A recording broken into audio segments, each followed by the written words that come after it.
Welcome to Life Talk. Life Talk is a podcast dedicated to providing fresh, relevant, timely, and reliable perspectives on effectively living out our lives. What is the new year anyway? Is it really new in the sense that we have an opportunity for a new start that we don't have in quite the same way the rest of the year? Does the new year usher in some sort of opportunity for change that's any greater than the opportunity for change that we have any other day of the year? This 5-part series is entitled New Year, Reawakened and Reclaimed. This fresh and enlivening series helps us answer those questions. She was born into an emerging America in 1890. Through the 95 years of life that stood in front of her, she would watch an industrial revolution unfold, Henry Ford roll out the Model T, and Edison light the world. She would read the headlines of doughboys marching off to fight a Kaiser in what was originally called the Great War. Some 24 years later, she would watch history repeat itself as millions of GIs marched off in similar fashion to fight a dictator in something called World War II. In between it all, she would face the economic depravity and emotional ravages of a devastating depression within which her husband would abandon the family and summarily vanish. She was left to support 3 children on a meager income of scant dollars earned in the hot kitchen of a small diner. She never drove a car. She lived out most of her life on pocket change, making what seemed impossible possible. The furniture in her meager home was old, lending it the enchanting aroma of another era long vanished. It was all tenderly cared for in a manner that lent her home an indescribable but wonderfully simple charm. The few appointments in her small home were tidy, clean, and above all, cherished. She saw herself as marvelously blessed in the midst of manifold need, for Granny understood that need was more an issue of attitude than a matter of circumstance. And I was privileged to be touched by this solitary life until her passing in 1985. For over 10 years, every month, Granny would tease $10 out of her meager collection of dimes and dollars, and she would send it off to a young Hispanic girl whose father had abandoned her, and whose mother had placed her in an orphanage and summarily walked away. All Granny had was a single photo of this tattered little girl standing in front of a weathered hut. It sat in a slight frame on her tiny buffet. At the feet of the photo there laid a handful of yellowed letters that Granny had received from this little girl over that most precious decade.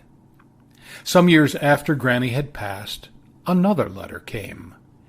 In it were several photos bearing the striking image of a young Hispanic woman in professional attire, standing in a small but simple office setting. On the back of one photo, in stuttered script, it said, "Thank you for my new life." My grandmother didn't live long enough to see the results of her sacrifices. However, while real sacrifice is committed to the result, it relishes the effort.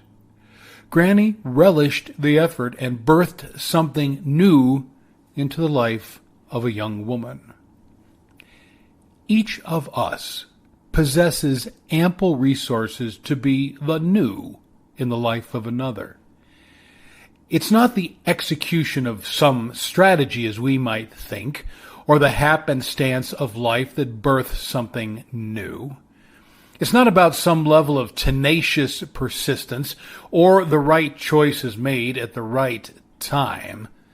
These things and many more can bring something new to our lives and the lives of others around us, but it is the raw power of that single human being stepping up and stepping into the life of another that can bring something new in ways that nothing else ever can or ever will.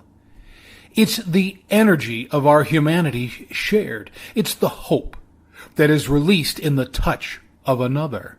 It's the voice of another that calls out when all other voices have long fallen silent.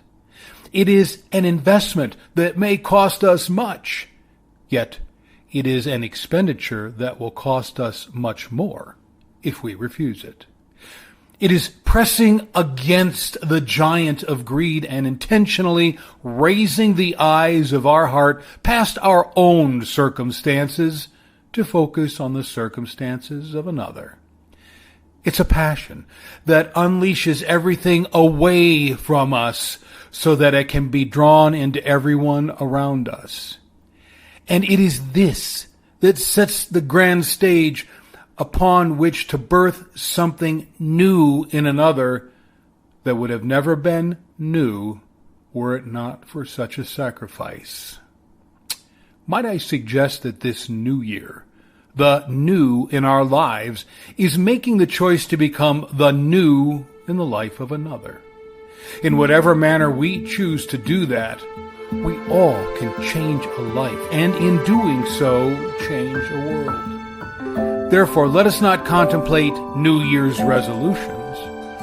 Rather, let us formulate new life commitments. And let us begin to do that by becoming the new in the life of another. Thanks for being with us today. Here at Life Talk, we also produce a variety of other podcasts that address timely, relevant, and deep-seated issues in our lives, our communities, our nation, and our world. You can also discover an array of additional resources on our website at www.craiglpc.com.